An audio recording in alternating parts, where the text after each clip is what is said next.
નર્મદા જિલ્લામાં વહેલી સવારથી જ મેઘરાજા આક્રમક મૂડમાં જોવા મળ્યા છે। ગરુડેશ્વર અને સાગબારા ઉપરાંત નાંદોદમાં 4.5 ઇંચ, તિલકવાડામાં 4 ઇંચ અને ડેડિયાપાડામાં 2.5 ઇંચ ભારે વરસાદ નોંધાયો છે। પહાડી વિસ્તારો અને ઉપરવાસમાં પડેલા ભારે વરસાદના કારણે નદી નાળામાં ઘોડાપૂર આવ્યા છે। આ દરમિયાન પાણીના ધસમસતા પ્રવાહ વચ્ચે 2 યુવાનો ફસાયા હોવાની ભયાનક ઘટના સામે આવી હતી।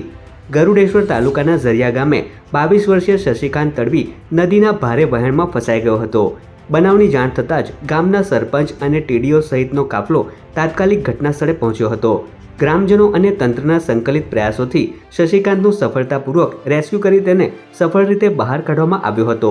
જ્યારે કરજણ ડેમના ઉપરવાસમાં ભારે વરસાદના કારણે ડેમમાં પાણીની આવકમાં વધારો થયો છે, તેથી રૂલ લેવલ જાણવા કરજણ ડેમના ગેટ ખોલવામાં આવ્યા હતા અને તબક્કાવાર આશરે 50,000 ક્યુસેક પાણી છોડવામાં આવ્યું હતું। આ ઉપરાંત કેવડિયા તણખલા રોડ પર નિર્માણાધીન 4 બ્રિજ પર બનાવેલા ડાયવર્ઝન પરથી પાણી ઓવરટોપિંગ થતાં રસ્તો બંધ કરવામાં આવ્યો હતો।